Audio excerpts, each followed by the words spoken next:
Bonsoir à toutes et à tous. Écoutez, je suis très heureux de me retrouver parmi vous. Remercier le Rav Toledano Maradé Atra de m'avoir invité à dire quelques mots à l'occasion de Sukkot. Essayer d'expliquer justement la simcha, c'était le titre un peu, d'essayer de comprendre que la simcha, elle va se réaliser, elle va être réalisée finalement dans la soukha avec les mitzvot de Sukkot. Comment essayer de comprendre le lien qu'il y a entre la simcha et la fête de Sukkot. Essayer de c'est un zman simcha, et de comprendre comment il y a un lien étroit. À part ça, il fallait essayer de comprendre que vous savez qu'il y a un processus d'évolution. Vous savez qu'on a eu Rosh Hashanah, donc on a eu la capacité d'accepter Hachem dans sa vie, d'avoir cette conscience. C'est ça, Rosh Hashanah. Savoir qu'on a été jugé à Rosh Hashanah, on avait expliqué que Rosh Hashanah, c'est Rosh. Rosh, c'est la tête, le cerveau, ce qui pense, ce qui est pensé, ce qui est réfléchi. Shana, c'est ce qui va se passer dans l'année. Donc tout a été réfléchi, pensé, par Hachem le jour de Rosh Hashanah. On avait expliqué que à l'époque, à Rosh Hashanah, on avait expliqué que, en fait, le jugement d'Hachem, il n'est pas formulé sur ce qui s'est passé l'an passé, mais ce qu'on va essayer de faire de nous l'année prochaine. Vous voyez ce qu'on s'est marqué, Mereshit Hashana Ad Hashana, Hachem il a un œil sur le terre d'Israël, Mereshit Hashana, Mireshit Hashana, du début de l'année préluée devant l'année, Ad Hashana jusqu'à la fin de l'année, sans qu'on ait précisé qu'elle était spéciale cette année-là. Et Rachid expliquait que Hashana, l'année, c'est Rosh Hashanah. Hashana, Mireshit Hashana.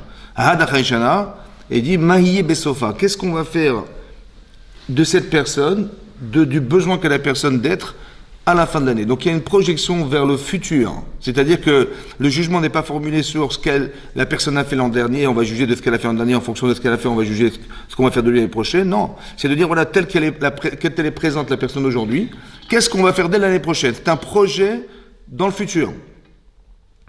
D'accord? C'est ça le jugement. Et ça a été pensé Rosh Hashanah.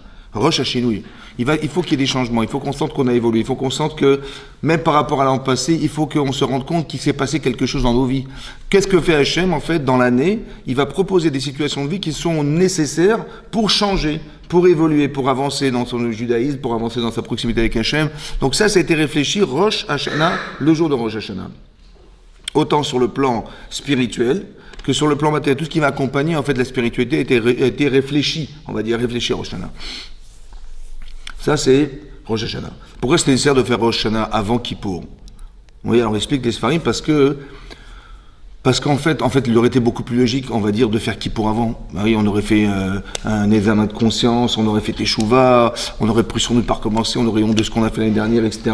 Et là, on espère que l'année prochaine, on va pouvoir entrer dans l'année de façon sereine et serein. C'est ça? On aurait dû faire Kippour avant Rosh Hashanah. On voit que c'est l'inverse. Pourquoi?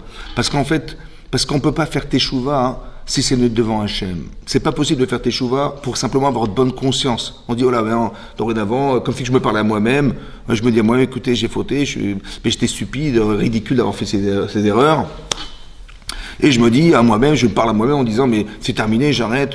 Non. Ça, c'est pas ça la Teshuvah. La Teshuvah, c'est la capacité qu'on a de se tourner vers Hachem. Comme si que le problème de la Avera, c'était d'avoir été coupé du lien qui nous lie avec Hachem. Et la mitzvah de Teshuvah, c'est retrouver un lien perdu.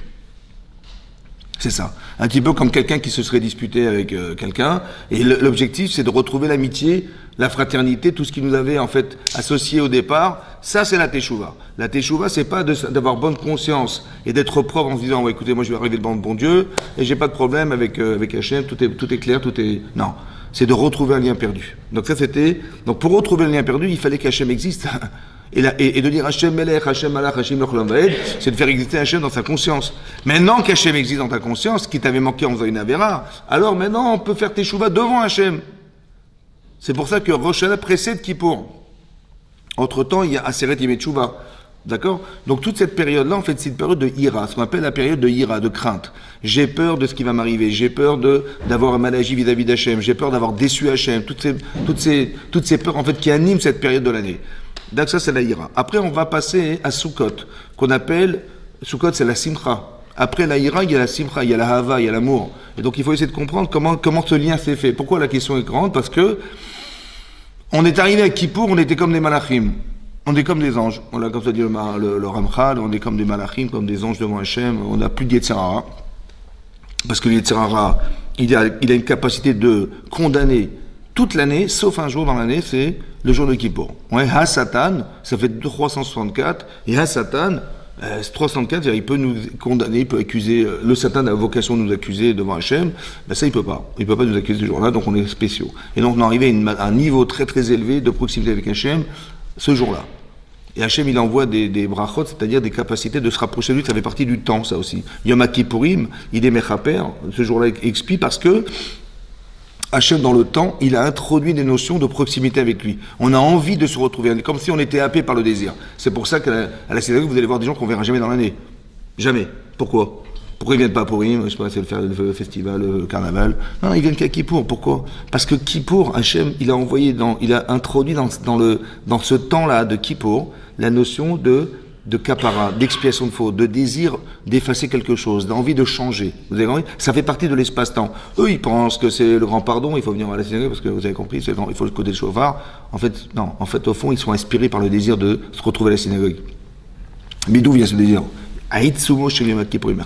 Parce que le jour lui-même, sans teshuva, il est mechaper, c'est-à-dire qu'il y a quelque chose dans l'espace qui bayom azé yichaper.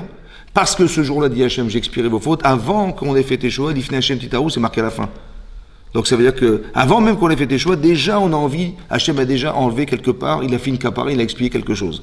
D'accord? Ça veut dire qu'il a enlevé quelque part un peu ce désir de ne pas se retrouver là où on va jamais. Les gens vont là jamais à la synagogue à Kippour, et ben là il a envie d'aller à Kippour, il sait pas pourquoi, il va dire à sa femme, je suis désolé, je vais dormir à l'hôtel, je vais aller à la synagogue. Pourquoi? Ben, c'est le grand pardon. En fait c'est complètement incohérent, puisque de toute façon il va rester le même homme. Avant et après. Pourquoi se faire pardonner de quelque chose qui va jamais prendre fin? Vous comprenez? D'un côté, c'est pas logique. Et quand c'est pas logique, il y a quelque chose à gratter derrière. Ça veut dire quelque part, il y a quelque part dans l'espace-temps, dans le temps, la notion du temps, c'est ça, que dans le temps, Hachem, il a introduit cette notion de kapara. Elle existe dans le temps. Et cette kapara, c'est quoi? C'est d'envie de changer, d'envie de se faire pardonner. Ça fait partie de l'espace.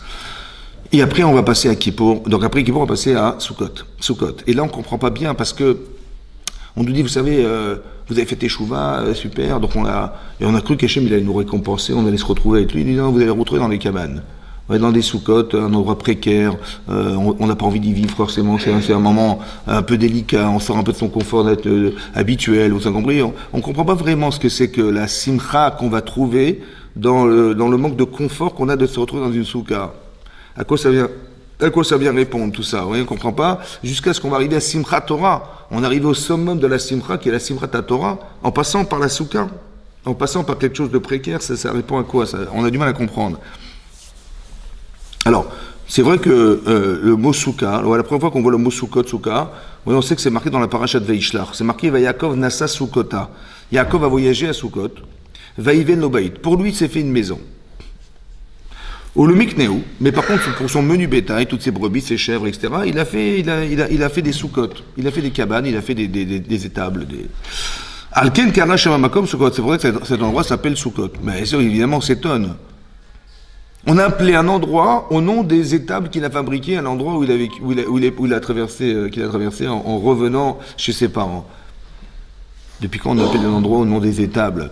Ça va? Il aurait dû appeler cette maison Baït, il a fabriqué sa maison, il s'est installé confortablement, et donc on aurait dû appeler cet endroit, l'endroit où il s'est installé, Baït. Non, il s'appelle pas Baït, il s'appelle Soukot. Parce que Yaakov Avinu, il a fait des étapes pour son menu bétail. Vous voyez, depuis quand l'importance que peut avoir Soukot? Le Soukot, comme si ça parlait à une partie animale. Il y a quelque chose dans Soukot qui répond à quelque chose d'animal. À la suite de quoi? À la suite de ce qui est marqué au début de la paracha de Vaishlach, on en a parlé Shabbat, mais c'est la suite en fait du cours. C'est d'expliquer que Yaakov, il a passé 14 ans de sa vie à l'Yeshiva. Après qu'il ait quitté ses parents parce que, en danger, évidemment que Esav voulait le tuer, sa mère lui dit, écoute, il faut que tu t'en ailles, tu es en danger de mort, et donc il faut que tu partes chez Lavan. Là-bas, tu seras protégé. Et son père lui dit, va chez Lavan parce que là-bas, tu vas trouver ta femme. Elle fait partie des filles de Lavan. Et donc il va partir. Mais il va pas partir chez Lavan, il va partir à la Yeshiva. Le Shem Ve'ever, pendant 14 années de sa vie, il va étudier à la Yeshiva pendant 14 ans de sa vie. En fait, cette Torah, en fait, c'est une Torah qui lui permet de confronter l'exil. C'est pour ça que c'est marqué plus tard, vous verrez plus tard, que Yaakov, il va enseigner la Torah à son fils Yosef, mais il va enseigner la Torah de Shem Ve'ever.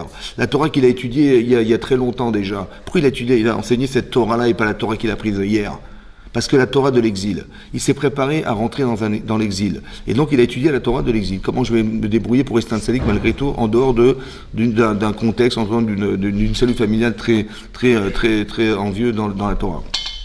Et donc qu'est-ce qui va se passer? Il va partir à la yeshiva pendant 14 ans, il va étudier toutes ses forces là-bas. Et après ces années-là, il va partir chez Lavan pendant 20 ans. Et après qu'il ait passé 20 ans là-bas, il va partir en chemin, il va rester 2 ans en chemin, à Bethel, etc. Et il va venir à Sukkot. Mais il va se passer finalement 36 années de sa vie, 36 ans. Et là, il revient donc chez ses parents après 36 ans d'exil. Il est parti carrément où habitait Yitzhak Avinu. Il est parti à Padan Aram. À Padan Aram, c'est en Irak. Il est parti là-bas sans qu'il ait eu de problème avec Esav. Il n'a pas eu de problème avec Esav. Esav était haineux, il voulait absolument tuer Yaakov Avinu, on voit qu'il ne s'est rien passé du tout. Hein. Et tout à coup, Yaakov, il envoie des anges. Ouais, c'est marqué Vishlach Yaakov Malachim, des anges, et Esav arrive. Esav arrive. Esav. Ben, Esav et arrive. Esav est son frère. En fait, on explique là-bas hein, que c'est quoi Esav arrive. En fait, Yaakov, il doutait. Qui je vais retrouver? Est-ce que je vais retrouver Arrive? J'espère retrouver mon frère. Il m'a pardonné, il a compris, 36 ans, ça va assez long, 36 ans, il m'a sûrement pardonné, j'espère qu'il m'a pardonné. Ou bien je vais retrouver le persécuteur Esav, celui qui haït Yaakov Avinu, voilà, qui n'a finalement pas compris que cette bracha ne lui revenait pas alors qu'il a vendu son droit d'aînesse. Et il ne sait pas qui va retrouver. Et les anges lui disent, écoute, tu pensais retrouver ton frère, tu vas retrouver Esav.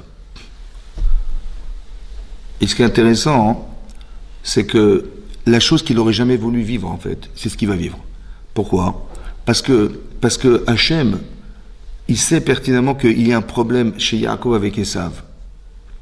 Et donc la confrontation à Esav est la solution et la thérapie du problème que Yaakov il a avec cet homme et avec lui-même.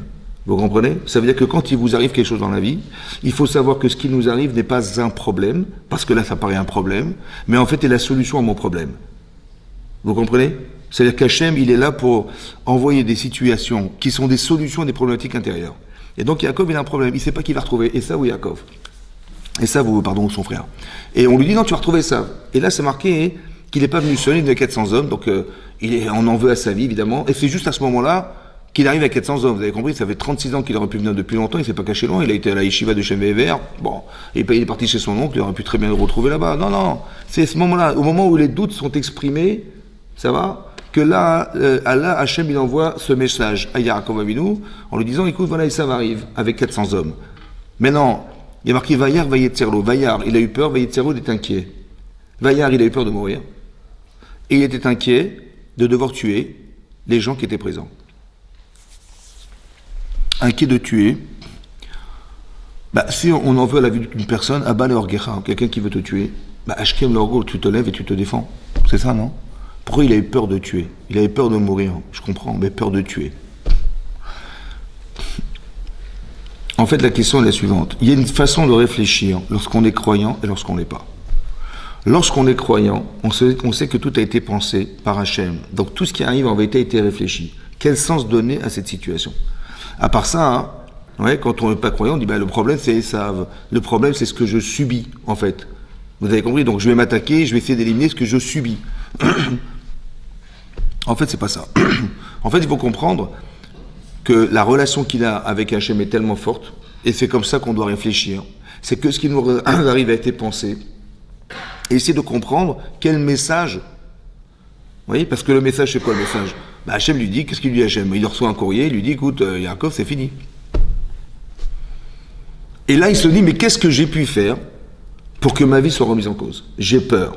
J'ai peur, c'est pour ça que Chazal d'expliquer, qu'il a eu peur parce que Shema Yigromachet, peut-être qu'il a fait une avéra qui remet sa vie en cause. Et donc il est en train de réfléchir, mais qu'est-ce que Yaakov il a pu faire dans sa vie qui remet toute sa vie en cause? Il a peur, vous avez compris? Il a peur. Et donc il se dit, mais qu'est-ce que je... Et donc, maintenant, avoir peur de mourir, je comprends, mais d'avoir peur de tuer, pourquoi? En fait, l'idée c'est comme ça. Esav n'a aucun pouvoir. Esav n'est qu'un messager. C'est un petit peu l'idée de ce qui est marqué dans les parachutes avant, c'est marqué qu'il y a Yitzhak, il avait prévu deux brachot. Il avait prévu une bracha pour Esav et une bracha pour Yaakov Avinu. Oui, on voit, et en fait, on s'est rendu compte en pensant bénir Esav, il a béni finalement Yaakov. Et donc les deux brachot, elles lui revenaient. Elle lui revenait, après, à la fin de Parashat Vaïsé, il a béni aussi son fils en lui disant, voilà, il a béni la bracha qu'il avait promise à Yaakov, qui était d'hériter la terre d'Israël, descendant d'Abraham Avinu, etc. C'était ça qu'il avait voulu donner à Yaakov. Mais il voulait donner une bracha à Esav, ce qui n'a pas pu se faire pourquoi? Parce qu'en vérité, Yaakov, lorsque Yaakov a pris à charge ce qu'Esav avait refusé d'être, parce que Esav, il devait être un Ishadé, ça veut dire représenter, si vous voulez, le côté matériel de ce monde, le côté physique de ce monde, tout ce qu'on a besoin d'avoir dans ce monde. Et Yaakov, il devait représenter autre chose, il devait représenter le côté spirituel. Comme si que les deux composaient, en fait, comme le corps et l'âme du peuple juif. L'un, il composait le corps a besoin de son âme, et l'âme a besoin de son corps, donc il fallait conjuguer les deux êtres. C'était ça l'objectif au départ de Yitzhak Avinu. Seulement, il a renié son droit d'aînesse, qu'a racheté Yaakov Avinu. Ouais. Donc la logique, c'est de dire, il a racheté le droit d'aînesse de Yaakov, il a racheté la bracha, il a repris la bracha que revenait à Esav. Et il a pris la femme d'Esav. En prenant la Bechora, oui, et en prenant la bracha, il a repris la femme qui revenait à Esav. C'est ce que dit le Midrash en fait. Le Midrash Rabbin dit là-bas que quand Yaakov il s'est rendu compte, après la choupa, que c'était pas Rachel qui était là, mais c'était Léa. Là-bas c'est marqué, il lui a dit, tu es une ramaïte, bat ramaï, tu es une escroc, fille d'un escroc. Voilà ce qui est marqué dans le Midrash. Et il lui dit, mais pourquoi tu dis ça? Il dit, parce que quand je t'ai demandé c'est toi Rachel, tu m'as dit, oui c'est moi Rachel. Alors elle a répondu, il n'y a pas d'élève sans maître. Mon maître c'est toi. Ah bon? Oui. Parce que quand ton père il t'a dit, est-ce que tu es Esav? Tu as dit oui, Ani bechorecha Esav, tu as menti à ton père. Ben, moi aussi, tu vois, je t'ai menti, on est fait pour vivre ensemble. Vous avez compris? Voilà ce qui est marqué dans le Midrash. Et après tout, il a accepté de vivre avec elle. Je n'ai pas compris en quoi elle a répondu à la question. Il a demandé, mais pourquoi tu m'as menti? Et elle a dit, mais toi aussi t'es un menteur. C'est ça qu'on va jouer au ping-pong. Elle n'a pas répondu à la question. Pourquoi tu m'as menti? Elle n'a pas répondu à la question. En fait, elle a répondu à la question. Elle lui a dit comme ça, elle dit, t'as pas compris. Quand tu as pris la bracha de ton père, quand tu as pris la bechora de ton père, oui, quand tu as dit, je suis Esav, mais tu es Esav. Ça veut dire que tu as pris le bon côté d'Esav. Esav n'était pas censé être un rachat. On ne peut pas naître par miracle. Parce que sa mère, Rivka, elle tombe enceinte par miracle. On ne peut pas tomber enceinte par miracle en ayant des enfants Réchem, c'est impossible. Donc ça veut dire qu'en fait, qu'est-ce qui s'est passé? Il a fait ce choix, Esav, il a fait le choix. Mais toi, en prenant la part d'Esav, ouais, tu as pris la bracha d'Esav et tu as pris la femme d'Esav. Je suis la femme d'Esav. Donc quand tu dis je suis Esav et Roera, tu as pris, c'est moi sa femme. Au début, on avait pensé que je devais être la femme d'Esav. Et c'était vrai. Seulement quand j'ai vu qu'il est devenu rachat, elle pleurait toute la journée, Léa. Et donc, quand elle a vu ça, elle a tellement prié pour ne pas épouser cet homme, dit le Midrash, que la tfila qu'elle a faite, non seulement lui a permis d'épouser Yaakov avant Rachel, mais en plus d'avoir autant d'enfants que toutes les femmes réunies. Elles ont eu toutes 2 enfants chacune, ouais, les 2 servantes et Rivka et Rachel, et elle a eu 6 enfants, elle toute seule. Regardez la force de la tfila. Donc, elle a récupéré, donc en disant à son mari, tu as menti à ton père, en fait tu as récupéré la femme de ton père, c'est ce qu'elle lui a dit. C'est ça l'explication du Midrash. Maintenant, qu'est-ce qui va se passer? Donc Yaakov, il a peur. Mais de quoi il a peur? Il a peur de croire que Esav est une réalité en soi. C'est comme si tout ce que nous envoie Hachem, c'est un message. Mais cette force, c'est quoi le message? Il faut comprendre que l'agressivité qui vient d'Esav, en fait, c'est ce que je voulais vous dire au départ, il avait prévu 2 brachot, Yitzhak Avinu, il avait pris une bracha pour Esav, finalement il en a inventé une nouvelle, qu'il n'avait pas prévu de faire. Laquelle? Il a dit à son fils, écoute, Becher Becha Tirye, dorénavant tu vivras par le sabre. Et Rachid expliquait que quand tu verras les d'Israël faire des avérotes, faire des bêtises, ouais, des fautes, alors tu auras un prétexte, tu auras Pitron P. Quel prétexte? Le prétexte c'est de dire, moi on m'a refusé le droit d'aînesse. Ouais, j'aurais dû recevoir la bracha de mon père, et je l'ai raté cette occasion parce que je suis un rachat. Ok, je comprends. Mais si ce sont des Réchaïm, aussi les ministres, parce qu'ils font des avérotes, je vois pas pourquoi ils auraient plus reçu la bracha que moi. Tiens, prétexte, super, prends ton sabre et tape dessus. Ça va? Et donc ça veut dire que la fonction des saves, c'est de remettre en cause, par sa réalité, le fait qu'on ne soit pas dans les cordes. Vous comprenez ça? L'agressivité extérieure n'est que le reflet de ce qu'on a manqué d'être avec Hachem. Alors Hachem envoie Esav.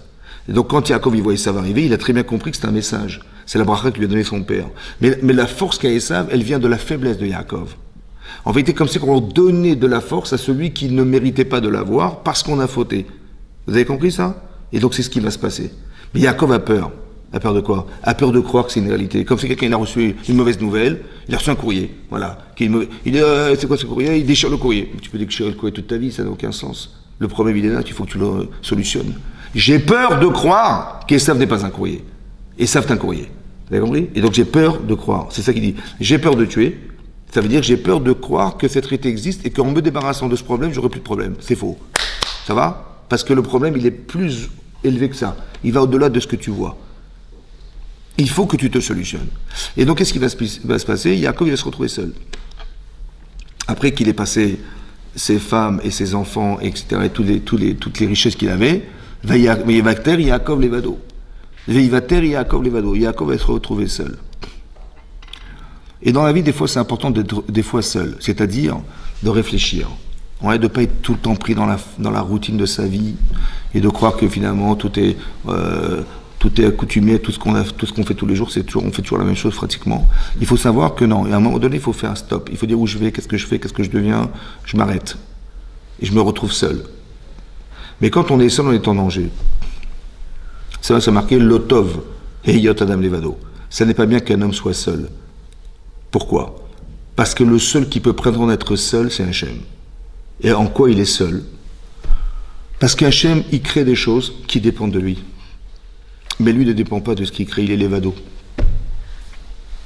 Personne ne peut prétendre se suffire à soi-même. Personne. Tu peux dire oui, j'ai besoin de personne, j'ai besoin de rien, j'ai besoin de personne, ça n'existe pas. Tu ne peux pas exister seul. Ça veut dire que tu ne peux pas prétendre et dire je suis indépendant. Et je n'ai besoin de rien d'autre que de moi-même. Là, le seul qui peut dire ça, c'est Hachem. Et dès qu'une personne le pense, elle est tout de suite condamnée. Parce que c'est impossible. Il n'y a que Hachem qui peut être comme ça. Et donc il se met en danger. En étant seul, il se met en danger. D'un côté, il a besoin d'être seul. Mais d'un côté, il se met en danger. C'est pour ça que c'est marqué, il va y avec Ishimo, Adalot HaShachar. Il a lutté contre un homme. Et là-bas, Rachid expliquait que ce n'était pas un homme. C'était un ange. C'était l'ange d'Esav, en fait.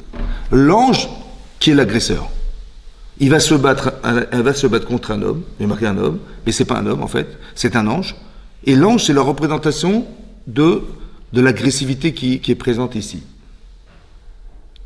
Mais pourquoi la Torah a écrit que c'était un homme? Alors qu'on nous dit, quand ce sont des anges, il va Ishlach Yaakov Malachim, Hachem Yaakov il envoie des anges. Ouais, mais Rachid est vraiment des anges. Il fallait dire, il s'est battu contre un ange. Pourquoi c'est marqué qu'il s'est battu contre un homme? Et pourquoi cet homme n'a pas de nom? Marqué Ishimo Adol Zachar, il a lutté contre un homme. Dis-moi de qui il s'agit, mais une identité, mais un nom dessus. Il n'y a pas de nom. Pourquoi il n'y a pas de nom? En fait, l'idée c'est la suivante. Quand vous réfléchissez à votre condition et que vous avez des doutes sur vous-même, en fait, vous n'arrivez pas à vous donner un nom. Vous dites, mais qu'est-ce que je suis? Qu'est-ce que je fais? En fait, c'est ça. C'est-à-dire quand on est confronté, il nous arrive quelque chose, mais qu'est-ce qui m'arrive? En fait, je n'arrive pas à m'identifier. Yaakov, il s'est battu contre quelqu'un qui s'appelle Yaakov, sur lequel il n'arrive pas à donner de nom. Je n'arrive pas à savoir, au fond, que j'ai pris sur moi d'être Esav, mais peut-être que ce problème le dérange. C'est-à-dire, c'est comme vous avez deux personnes qui n'ont rien à voir ensemble. L'un, c'est un agriculteur, et l'autre, c'est un Yoshev-Walim, c'est un intellectuel. Et allez demander à un intellectuel d'aller se retrouver avec son tracteur et sa charrue dans les champs. Il n'arrive pas. Et demander à quelqu'un qui est dans les champs toute la journée d'aller réfléchir et penser toute la journée. Ça n'est pas possible. Vous avez compris? Donc Yaakov, il a du mal à se retrouver dans cette identité-là. Autant qu'il a peut-être peur d'être cet homme. Quand c'est marqué dans la Torah, c'est marqué Vaifrotz Aish Meod Meod. Il s'est fructifié énormément cet homme. On parle de qui? On parle de Yaakov Avinu lorsqu'il va quitter Lavan. Il est milliardaire. Mais pourquoi c'est marqué Aïch? Vaïfrotz Aïch. Meod Meod. Aïch, pourquoi? Il dit, Vaïfrotz Yaakov. Il s'est fructifié énormément, Yaakov, lorsqu'il était chez Lavan. Pourquoi Aïch? Pourquoi cet homme n'a pas de nom? Peut-être Yaakov, il a peur d'être cet homme. Il a peur d'être Esav. Il a peur d'être le faux. Il n'a pas besoin de tout ça. Au contraire, il pense il pense que ça peut être qu'un préjudice pour lui parce qu'il va devoir s'occuper de tous les biens qu'il a. Ça va l'empêcher de rester dans la Torah. Ça va peut-être objectivement, il va avoir du mal à gérer sa propre vie. Il n'a pas besoin de tout ça. Il refuse d'être cet homme. Vous comprenez ça? Alors Hachem lui dit, écoute, si tu refuses d'être cet homme, tu disparais. Tu as pris à charge d'être Esav, il faut que tu deviennes Esav. Mais le vrai Esav, celui qui avait pour objectif au départ d'être le Esav, celui qui va organiser le corps. On ne peut pas se passer de son corps, on ne peut pas se passer de la nature, on ne peut pas se passer de ce que entretient la nature, vous comprenez? Autant que la nature a besoin de la spiritualité, c'est comme si vous aviez un corps sans neshama, vous aviez l'inverse, une neshama sans corps, ça n'a pas de sens. Et donc la faute, c'est de ne pas avoir accepté l'idée d'être cet homme. Et donc il n'arrive pas à se définir. Et donc qu'est-ce qui va se passer? Yaakov, il va se battre contre cette identité-là qui lui manque. Veivater Yaakov Levado. Il va essayer de dire, mais attends, mais j'ai pris à charge d'être Esav, mais je pense que ça n'est pas nécessaire. Il dit, mais si tu n'acceptes pas ce rôle, Hachem lui dit, tu disparais. Mais pourquoi tu dois... Parce qu'il dit, mais moi je veux pas cet argent, je veux pas de cette richesse, je veux pas de faire partie de ce monde. Il dit, mais alors il n'y a pas de problème, on va le donner à Esav. Et de Esav, donc ça va donner de la force à Esav. Vous avez compris? C'est ça l'idée. Ça donne la force à celui qui va devenir l'agresseur. Et donc il va se battre contre ça. Il va se battre contre, en fait, ce qu'il agresse. Et c'est marqué là-bas, hein, que ce malach, il a vu qu'il ne pouvait rien contre lui. Il dit, laisse-moi partir, qui a la shachar. Laisse-moi partir parce qu'arrive le jour. Il dit, je ne te lâcherai pas. Loïch alechacha, alter echeni. Souhaite que tu me bénisses. Depuis quand tu demandes des brachot à ton Yetzirah? Depuis quand tu demandes des bénédictions à celui qui est ton prière ennemi intérieur? C'est quoi? Atzevachini. Alors Rachid nous dit là-bas, je ne te lâcherai pas jusqu'à ce que tu reconnaisses que la bracha que m'a donné mon père et que revendiquer ça me revient. Comme si qu'il est en train de se dire, écoutez bien, le Yetzirah lui dit, mais t'as raison, cette bracha, t'en as pas besoin, au contraire, tu vas te perdre là-dedans, parce qu'Arbene Chassim Ardaga, plus t'as des biens, plus tu perds ta vie, tu vas oublier, tu seras jamais concentré dans ton objectif qui est la Torah, voilà, tu pourras pas. En fait, c'est un Yetzirah qui lui fait dire. Il dit, mais non, c'est faux. En fait, il faut que j'accepte. Il faut que tu reconnaisses que la bracha me revienne. Comme si que je me disais à moi-même, j'ai fait des bêtises, ouais, j'ai fait des erreurs, je me suis pas engagé dans certains trucs, non, il faut que j'arrive à me convaincre que c'est comme ça, et comme si que je me parlais à moi-même, mais en fait je parle à ce Yetzirah qui est en moi, qui me dit, qui me fait croire l'inverse. Comme si que je devais renforcer dans mon esprit, mon Yetzirah Tov, c'est-à-dire la partie positive de ma pensée, en me disant, il faut pas que j'accepte ce qu'on voudrait me faire croire. Je ne te lâcherai pas tant que tu ne me béniras pas, comme si que je me disais à moi-même, il faut que j'arrive à me convaincre que ce que j'ai accepté, je dois l'accepter jusqu'au bout. Et là, c'est temps, je vais dire, mais comment tu t'appelles? Il dit, je m'appelle Yaakov. Il dit, dorénavant, tu ne t'appelles plus Yaakov. Tu t'appelleras Israël. Tu vois, il a donné un nom. Avant, il ne savait pas comment il s'appelait. Il s'appelle Israël. Pourquoi? Parce que tu as lutté contre Hachem, contre les Yetzirah. Et un Hachem, avec les hommes, contre Esav et Lavan. Vatouchal, tu as vaincu. Tu as gagné.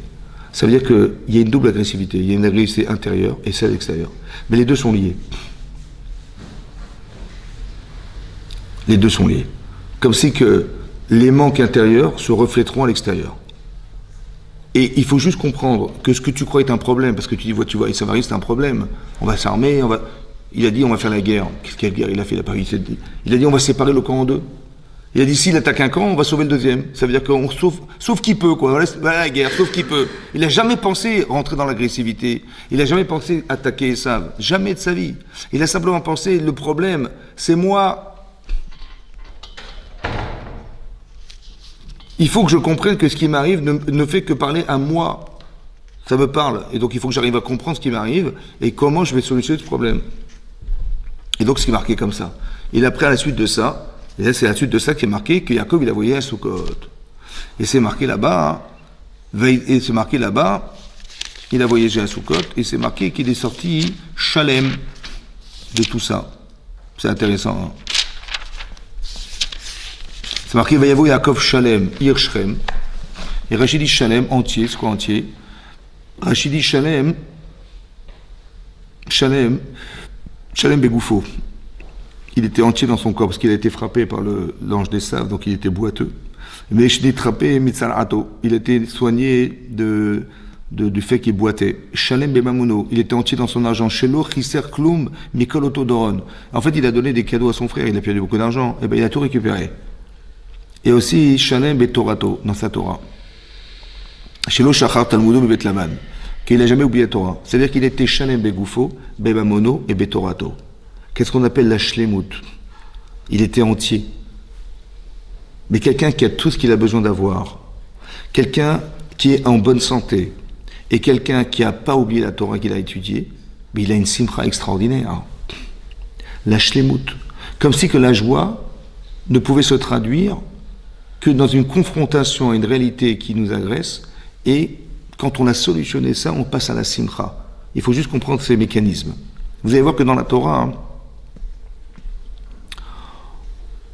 on voit que on a vécu des situations compliquées, mais à chaque fois elles ont été solutionnées et ça a amené quelque chose d'extraordinaire. Je dis, ben, je sais pas, moi, vous avez Sarah, elle n'a pas d'enfant. Bon, pendant 90 ans de sa vie, elle n'a pas eu d'enfant. Ben, c'est la pire des situations pour une femme, c'est une catastrophe. Ouais. Et finalement, elle tombe enceinte par miracle. Et la peur de ne pas avoir d'enfant est tellement énorme qu'elle s'accroche à un chêne de toutes ses forces. Et ce qu'on pourrait imaginer être un mal en soi n'est qu'un bien en soi. Le mal en soi, c'est-à-dire ben, la pauvre, ouais, elle pourrait se morfondre. Qu'est-ce que lui diront les gens? Ben, quand elle voit des gens se balader avec leurs enfants, elle dit mais j'en ai pas d'enfant, mais qu'est-ce que j'ai fait au bon Dieu pour pas avoir d'enfant?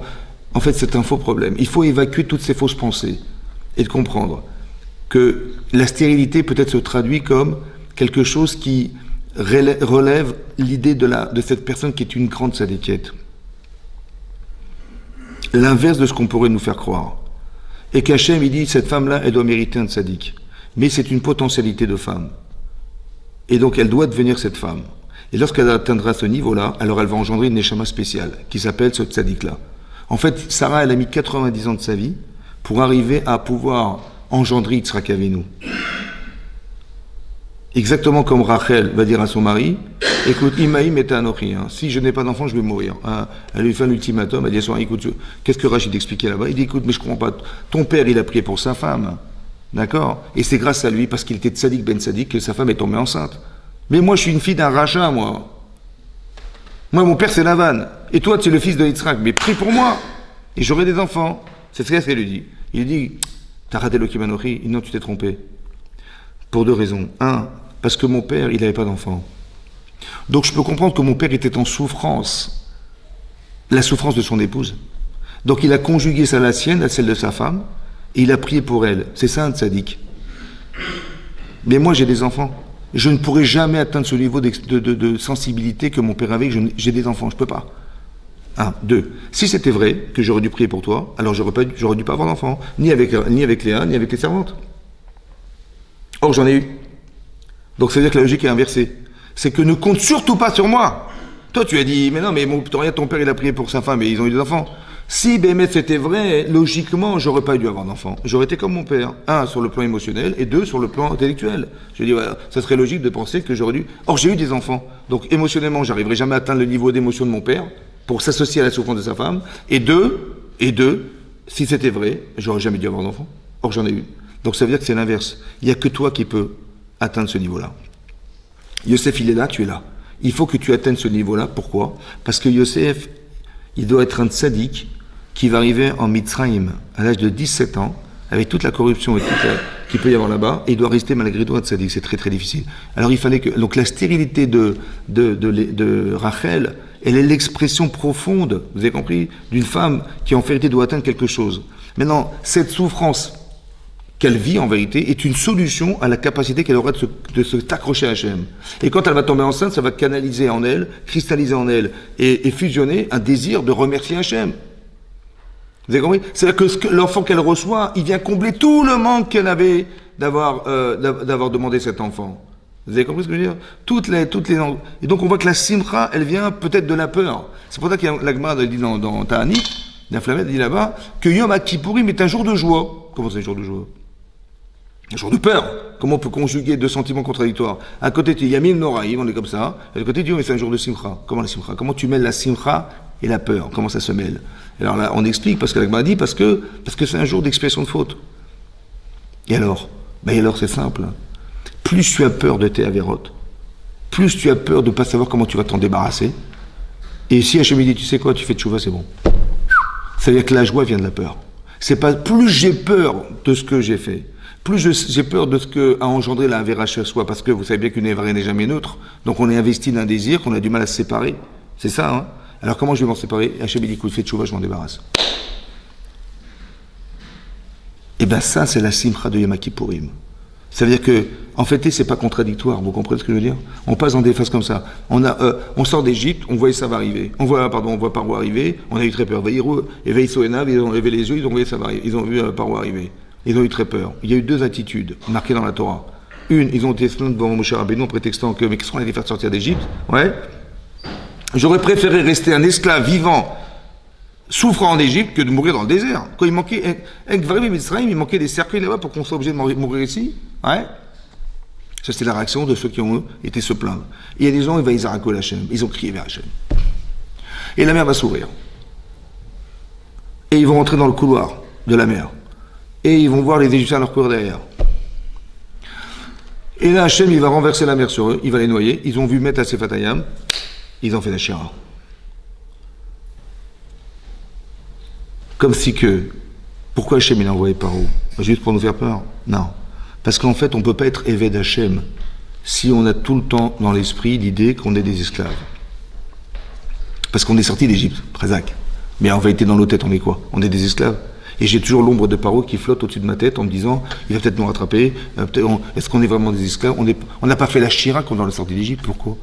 Parce que quelqu'un qui sort de prison, il n'est pas content. Il ne sait pas quoi faire de sa vie. Vous avez compris? C'est pareil.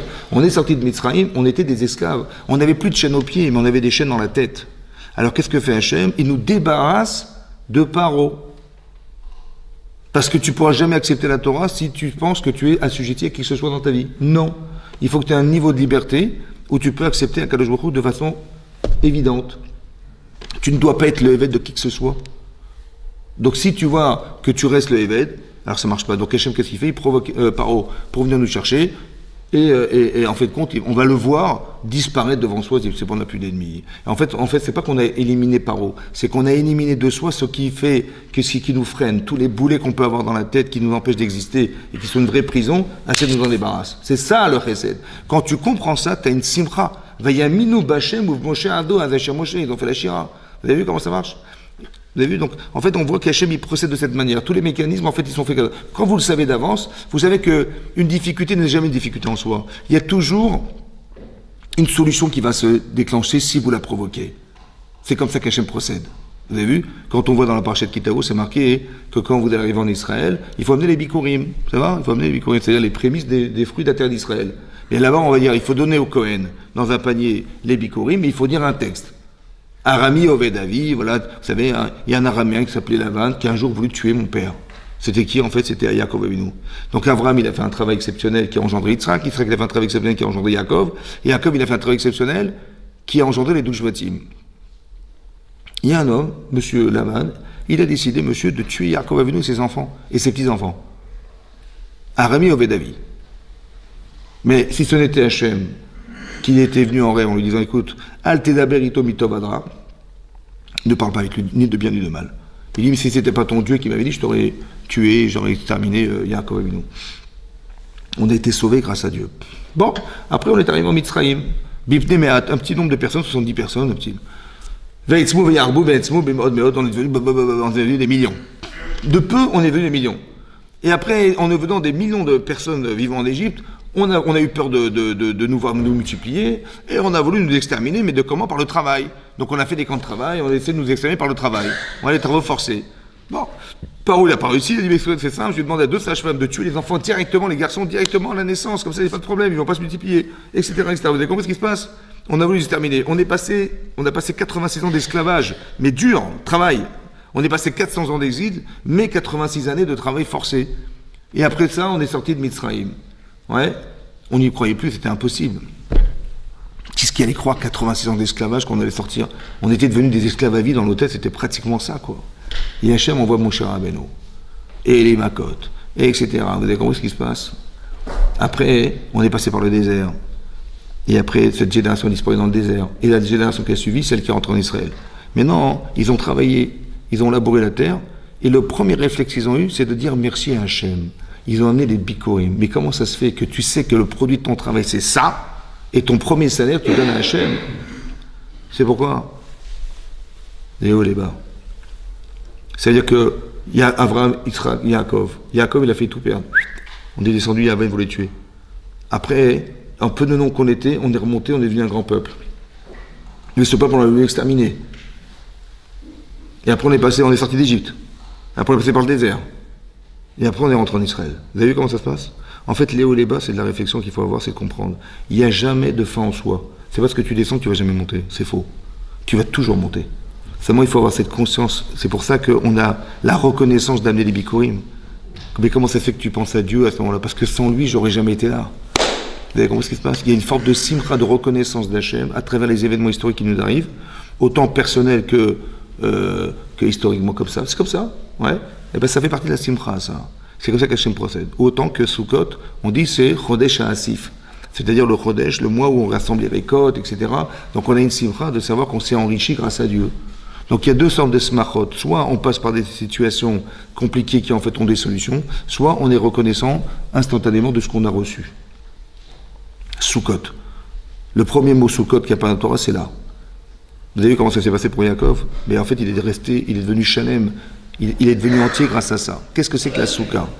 Alors j'ai pensé, oui, voyez ce qui est marqué dans la paracha de Noach. C'est marqué là-bas, hein, que Avram Avinu, il a épousé sa femme. C'est marqué Vaikar Avram et Nachor laem nashim. Donc Avram et Nachor, qui étaient frères, ils ont épousé des femmes. Shem Eshet Avram Sarai. Donc la femme de Avram s'appelait Sarai. Veshem Eshet Nachor Milka. Et son frère Nachor, il a épousé sa sœur qui était Milka. Bat Haran, qui était elle-même la fille de Haran, qui était le frère de Avram et de Nachor. Vavi Milka, Vavi Iska. Et qui était le père donc de Milka et de Iska. Donc ils ont épousé deux sœurs en fait qui étaient issues du même père. Rachid nous dit Iska, c'est Sarah. Bizarrement, hein, on l'appelle Sarah. On l'appelle Iska, alors qu'elle s'appelait Sarai. Pourquoi on a changé son prénom? Alors Rachid nous explique que Al-Shem chez Socha Beruach HaKodesh. Socha, ça veut dire qu'elle voyait. Elle avait une capacité de voir dans le Beruach HaKodesh. Ouais. Shakol, parce qu'on sait bien qu'elle avait un niveau de prophétie qui était plus élevé que son mari. Quand elle a vu que Ishmaël tournait mal, ouais, elle a vu qu'il tournait mal. Elle n'a rien vu du tout, en fait, elle a ressenti.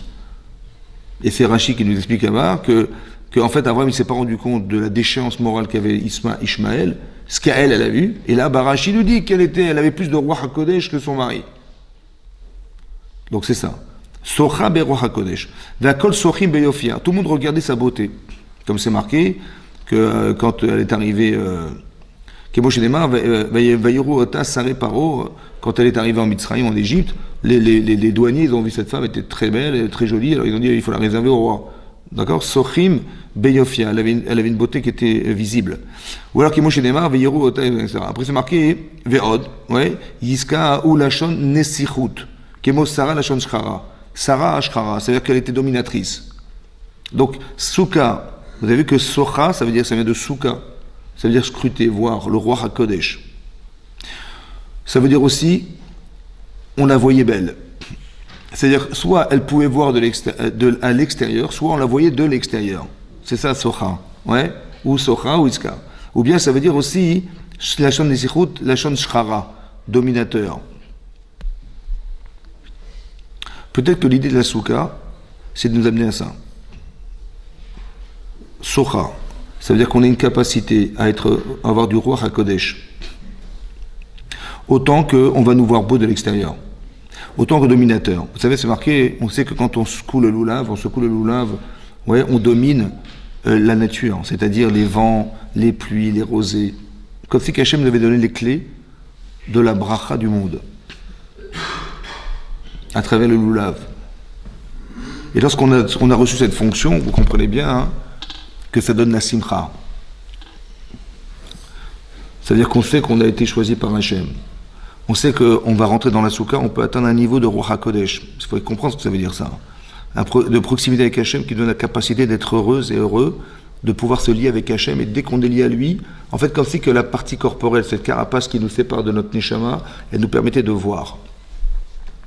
Mais ça, c'est comme si on était lié à Hachem. Et cette vision qu'on reçoit d'Hachem, elle nous permet, grâce à notre neshama connecté, de voir des choses. Autant qu'on est apprécié, on est beau. Quand on parle de la beauté de Sarah, c'est pas forcément une beauté physique, ouais, parce qu'on nous dit là-bas que Rachid nous dit elle avait 127 ans, elle était belle à 20 ans comme à 7 ans. Bah, une fille de 20 ans, elle est sûrement plus belle qu'une fille de 7 ans. Ça va, je ne vais pas marier avec sa femme. Si ma femme elle avait une tête de 7 ans, je ne pourrais pas épouser. D'accord? Donc 20 ans, en fait 27 ans, c'est qu'elle avait la beauté intérieure. C'est cette beauté, cette forme de naïveté intérieure. Donc elle avait ces qualités mentales et morales qu'elle avait en elle qui se ressentaient. Elle est restée cet enfant, entre guillemets. Ce que nous, on refuse d'être. On dit non, c'est bien, on n'est plus des enfants. En fait, on devrait garder ce côté, cette forme de naïveté, cette innocence, on devrait la conserver. Et malheureusement, on l'évacue. Et c'est peut-être pour ça qu'on a du mal à prier, on a du mal à être heureux, on a du mal à vivre avec les autres, parce qu'on est toujours méfiant et méfiant des autres. Et on a toujours des problèmes relationnels avec les gens, parce qu'on n'est pas resté dans cette forme de naïveté de l'enfant, qu'on aurait dû conserver malgré tout, mais rester lucide. Mais garder cette naïveté-là, qu'elle avait 100, 20 et 7. C'était important qu'elle ait tous ces âges. Elle avait la chorma d'une femme de 20 ans, de 100 ans, le dynamisme d'une femme de 20 ans, à 100 ans, et elle avait, à 100 ans et à 20 ans, elle avait encore la naïveté d'une femme de 7 ans, une fille de 7 ans. Mais cette beauté-là, c'est cette beauté-là.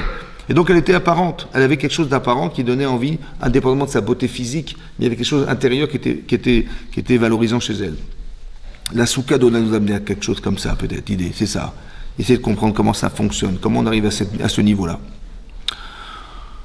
Alors vous savez, il y a marqué, il y a un passage dans Shir HaShirim, oui, il y a un passage dans Shir HaShirim qui dit, Beyom Khatunato, la Gemara d'expliquer là-bas dans Ta'anit, Tafkava avait dit là-bas, hein, il y a marqué Beyom Khatunato, ou Yom Simchat Libo. Yom Khatunato, le jour de son mariage, Yom Simchat Libo, le jour de la joie de son cœur.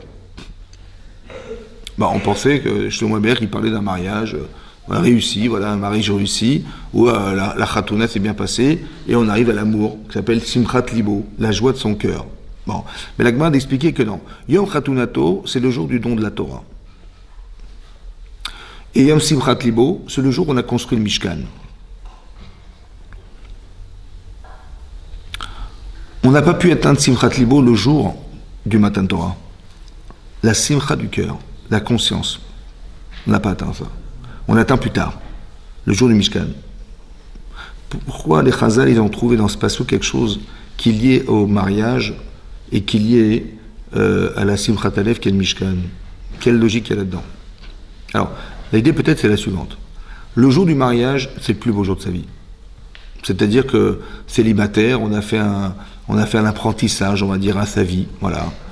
Et donc on s'est dit, voilà, il faut forcément qu'on fonde un foyer, donc on s'est marié.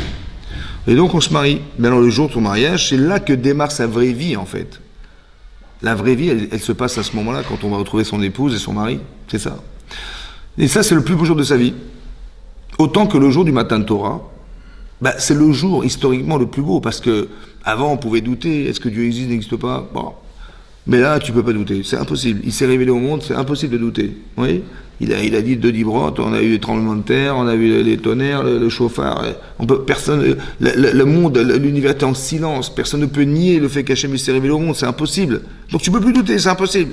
Donc c'est le plus beau jour où Hachem se révèle, qui est le plus beau jour de sa vie, en fait, en termes, on va dire, religieux. Maintenant, tu t'es marié, super. Comment ça se passe demain? Comment on va vivre à deux? Comment tu vas vivre avec un homme? Tu sais même pas ce que c'est qu'un homme, avec une femme. On n'a pas les mêmes tendances, les mêmes réflexions, les mêmes besoins, on n'a rien de commun. Elle veut acheter une bague, je veux acheter une voiture. Comment tu vis avec quelque chose qui est antinomique? Est-ce que je vais être un vrai mari pour elle? Est-ce que je vais être un vrai père pour mes enfants, une vraie maman pour mes enfants, pour mon mari, une vraie femme pour mon mari? C'est que des questions en fait. Et c'est pareil le jour du Matan Torah. Je reçois la Torah, mais je ne sais même pas ce qui est marqué dedans. Qu'est-ce qu'Hachem veut de moi? Quel niveau d'exigence on a de soi? J'en sais rien, je ne sais pas ce qu'il veut Hachem, je ne sais pas. Et c'est la même problématique, vous avez compris? Le jour du Matan Torah, c'est le jour du mariage. C'est-à-dire qu'on est dans la même perspective de vie, où on se dit, mais qu'est-ce que je vais faire demain? Maintenant, évidemment que dans les couples, on va faire des erreurs.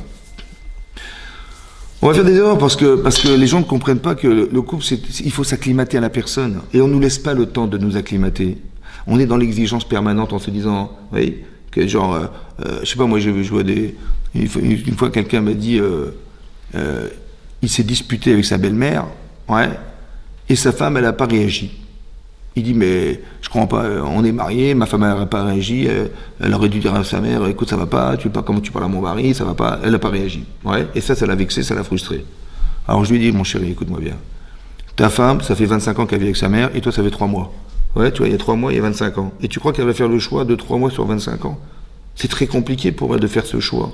Essaie de comprendre. Elle s'est mariée avec toi, évidemment, mais elle ne peut pas renier le fait qu'elle doit respecter ses parents. C'est très compliqué. Pourquoi tu crois qu'en ne disant rien, c'est un révélateur qu'elle t'aime pas? Tu comprends? Et donc, c'est pour vous expliquer qu'on devrait avoir la patience de se dire, mais laisse-moi construire ma vie. Laisse-moi même faire des erreurs, c'est pas grave. Parce que c'est normal qu'on en fasse. Évidemment, on n'est pas habitué à vivre avec une femme, on n'a pas la sensibilité d'une femme, on n'a pas les émotions d'une femme, on n'a pas cette intuition féminine, on n'a pas tout ça. Donc, évidemment qu'on va faire des erreurs. C'est vrai, c'est normal. Donc, une femme, elle doit comprendre que mon mari n'est pas comme moi. Je ne suis pas une femme, et elle n'est pas un homme. Et donc, on doit comprendre qu'on doit s'acclimater à la différence. L'acclimatation. C'est comme si vous partiez à l'étranger, et on vous demande d'apprendre une nouvelle langue. Ouais, de vivre dans un endroit que vous ne connaissez pas, la mentalité vous ne la connaissez pas, vous ne connaissez pas l'endroit, vous ne savez pas où vous allez travailler, vous allez vous mettre vos enfants, vous ne connaissez rien. Ben, on a le temps de s'acclimater, laissez-moi le temps d'apprendre le chinois. Ouais. Ma femme elle parle chinois, ben, laisse-moi le temps d'apprendre le chinois, mon mari parle chinois, ben, il faut bien que j'apprenne le chinois. Donc laisse-moi le temps d'apprendre, vous avez compris, de m'acclimater à toi, de comprendre tes émotions, de comprendre ta mentalité, de comprendre tout ça. Ça prend du temps. Ça prend du temps. Et le problème c'est que on ne laisse pas le temps, ou bien on va condamner dans le temps les erreurs qu'on a pu faire dans sa vie. Mais on va faire des erreurs. Mais c'est pas grave. On tire des leçons dans nos erreurs. Et c'est comme ça qu'on avance. Ce qui va se passer, c'est que des fois, c'est très grave. Ça peut être très grave. Et donc, ça peut arriver au divorce. Un petit peu comme les Israël ont reçu la Torah. Et le 17 Tammuz, qui devait être le jour le plus joyeux de la terre entière, parce qu'on aurait dû recevoir les premières Luchot Abrit, on a fait le vaudor. Dit la Gemara dans Shabbat, que le jour de la faute du veau d'or, c'est un petit peu comme une kala, elle trompe son mari le jour de son mariage. Bon, est-ce que son mari va lui pardonner? Un peu dur. Exactement comme ça, Matan Torah, c'est perçu par les Chazal, c'est comme une femme, le jour de son mariage, en plein repas, elle trompe son mari. On est en pleine Séouda, en plein donc voilà, on va recevoir la Torah, et le jour où on reçoit la Torah, on fait le veau d'or. Ça va? Tekban dans Vodazara dit que c'est la pire des fautes qu'on a pu faire dans cette génération. Est-ce qu'Hachem va nous pardonner? Est-ce que c'est possible?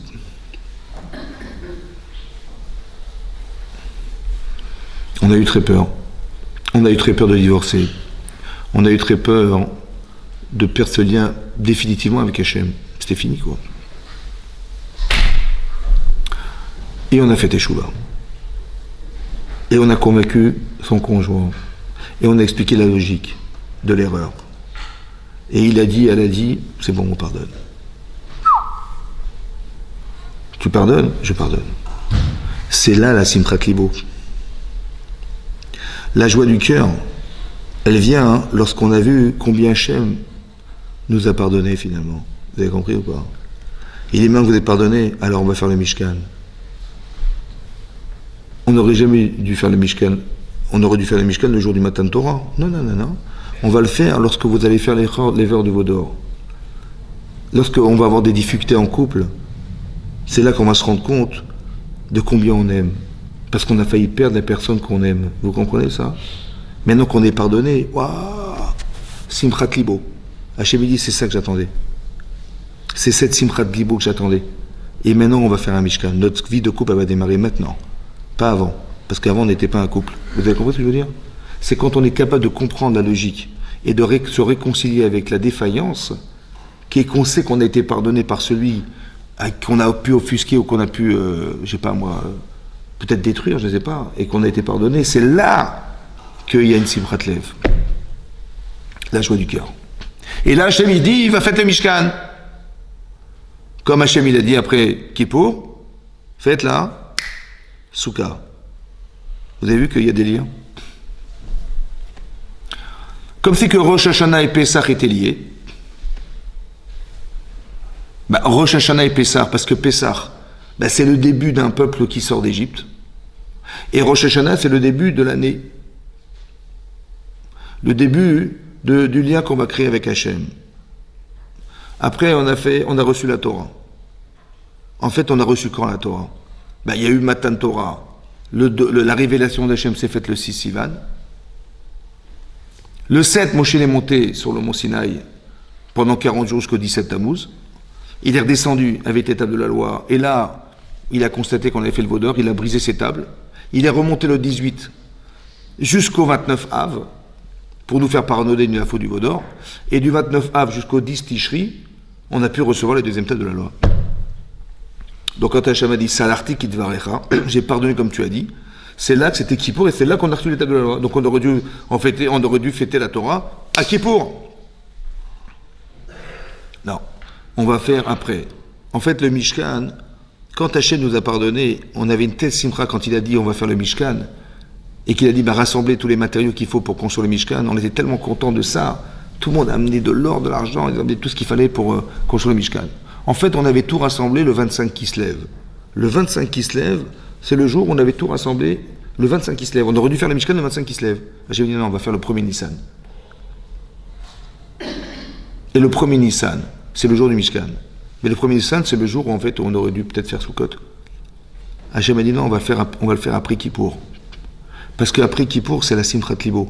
C'est ce que vous avez atteint en vérité quand on a fait Teshuvah à Kippour. On a compris qu'on s'est trompé, on a regretté ce qu'on a fait, on avait honte de ce qu'on était. Et on a pris sur nous de ne pas recommencer. Mais c'est cette conscience qu'Hachem veut qu'on atteigne. Et c'est que comme ça qu'on peut rentrer dans la Souka, dans le Mishkan. Vous comprenez? Voilà. C'est ça qui est marqué. Et comme ça, c'est le parallèle qui existe entre Sukkot et le moment où on aurait dû recevoir la Torah. Kippour correspond à Shavuot, et le matin de Torah qu'on a reçu, en fait, qu'on aurait dû recevoir le 7 Tammuz, il correspond à Sukkot. Cette corrélation, en fait, qui doit être un jour retrouvé. Parce que l'Agma a expliqué que tous les jours qui ont été des jours malheureux, comme Tisha B'Av, etc., seront des jours de joie. Celui qui s'est endeuillé du Beth Amikdash, il retrouvera Besimchata, et c'est lui qui va l'avoir. Comme si que la Simcha, elle vient du manque qu'on avait de conscience de savoir ce qu'on a perdu. Vous avez compris? C'est pareil. Sukkot, ça correspond à cette Simcha-là qu'on devrait atteindre quelque part. La solution d'avoir été, le ressenti d'avoir été pardonné, le ressenti d'avoir su qu'Hachem, c'est comme quelqu'un, vous êtes fâché avec quelqu'un, et il se tourne vers vous, il vous regarde en souriant. Ah purée, c'est bon. Ben, c'est pareil. Quand je souris à Hachem, je sais qu'il est tellement, il attend que ça. En fait, il attend que ça, qu'on se rapproche de lui, qu'il puisse résider quelque part. C'est ça qu'on a expliqué que le Lachon Hara qu'ont fait les Meraglim, les explorateurs, oui.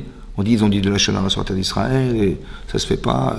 Et donc c'est à cause de ça qu'ils sont morts dans le désert, parce qu'ils ont dit du mal de la terre d'Israël. C'est ça? Mais je me suis dit, mais c'est bizarre, parce que bon, ils ont du mal de la terre, mais ça va, c'est comme des gens, ils défendent la patrie. Ouais, on dit, il faut défendre sa patrie, on va se battre on va mettre notre vie en jeu pour défendre la terre. Mais qu'est-ce que c'est que la terre? La terre devant ta vie. Tu mets la vie d'une personne, et tu mets la terre à défendre. Mais défends ta vie. Depuis quand tu vas mettre ta vie en danger sous prétexte de respecter la terre? Mais qu'est-ce qui peut être plus important que ta vie? Quand la terre, c'est plus important que ta vie. Il faut défendre la patrie. Non. En fait, c'est le premier exemple. En fait, quand ils ont fait de la Lachon Hara sur la terre d'Israël, ils ont empêché les Bnei Israël de rentrer en Israël. Et en empêchant de rentrer en Israël, on a empêché la Shrina de résider en Israël. Parce qu'Hachem, l'objectif de la sortie d'Égypte, c'est de se retrouver en Israël pour pouvoir faire que Hachem soit Shochen Shrinato avec nous. Il veut absolument, Hachem, retrouver le peuple juif. Il veut nous retrouver. La Souka, c'est une manière de se retrouver quelque part avec lui.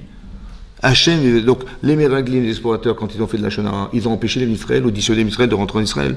Dissuadé. Donc à cause d'eux, on n'est pas rentré là. Et donc à cause d'eux, la Shrina n'a pas pu résider. C'est ça la faute. La faute, c'est pas qu'on a dit la Lachon Hara sur la terre. Non, c'est de la Lachon Hara sur la terre, c'est d'avoir empêché les Israël de rentrer. Et donc d'empêcher Hachem de résider parmi nous. C'est ça qui est très grave. C'est ça qu'Hachem il attend de nous. Qu'il puisse résider parmi nous. C'est ça qu'il attend Hachem. L'Agma Yengbar dans Psachim d'Afnunvav, l'Agma dit là-bas que quand Yaakov Avinu, il a demandé à ses enfants de se rassembler. Il dit Asfou, rassemblez-vous. À la fin, au milieu de la paracha de Veichi, il dit rassemblez-vous, Ikabetsu, concentrez, regroupez-vous, et je vais vous raconter Acharitamin, la fin des temps. Il voulait leur dire la fin des temps.